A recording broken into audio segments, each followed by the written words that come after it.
joined by the president of the Lisbon Council, Paul Hofheinz. Paul, thank you so much for joining us on the studio. Now, I know I spoke to you just a couple of weeks ago when we said, yes, it's a done deal. What the finance ministers want is now to throw this lifeline through direct loans to Greece. What a difference a week makes. Now everything's changed. It's the IMF because of German dissent, basically. Well, I think it's actually a bit complicated, more complicated than that, Francine. I think, to be quite honest, we're all a victim of our really big mouths around here. Greece got itself into some financial and fiscal difficulties. There's a very well-known way of dealing with problems like that, which is to go to the IMF. By the way, for standby financing facilities. The Greeks still have to fix the problem. The question is who's going to be around to help. Now, the IMF has an enormous amount of experience to that.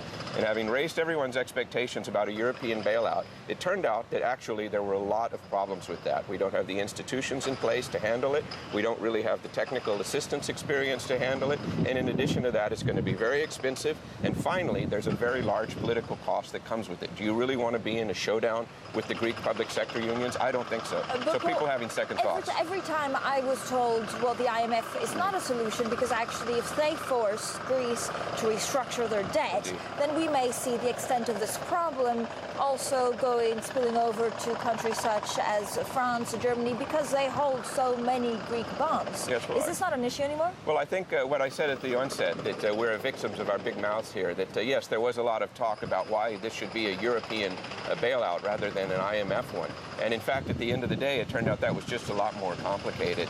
I don't think that having the IMF involved makes the risk of contagion any larger or any lesser.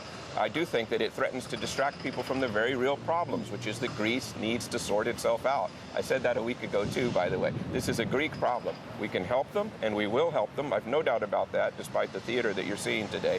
But it will be up to the Greeks and the Portuguese and others who have fiscal difficulties to solve their problems. Seem to be doing the right things, Paul. I mean, they have an austerity plan. Yes. It's been given the go-ahead by the Commission. Yes and no. They do have an austerity plan, but if you were paying attention yesterday, there was a very large national strike, and it was not confined to one or two trade unions. There's a lot of opposition there, a lot of, I have to say, just misunderstanding over why this is in Greece's interest to do this. That's ultimately what it comes down to. That's that the Greeks need to fix this problem. We can help them, but we shouldn't make it our problem. This is Greece's issue here. Now, Portugal was downgraded yesterday. Indeed. How much of a surprise was that to you, and are we going to see many more downgrades of other countries in the Eurozone? Well, I don't think for people who've been following the situation, it was too terribly surprising. Fitch was actually not the first to downgrade. They were following in the footsteps of some other rating agencies.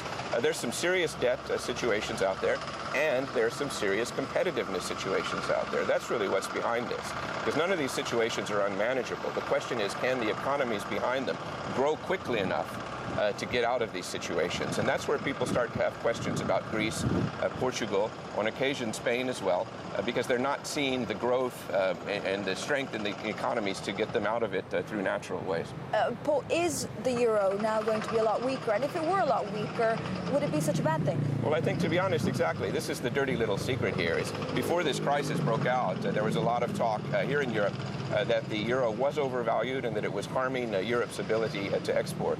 It's weakened considerably already. I think it will probably go down a bit more before this is all over. But let's see what happens. Paul, great to speak to you again. Paul Hofheinz there from the Lisbon Council. Now,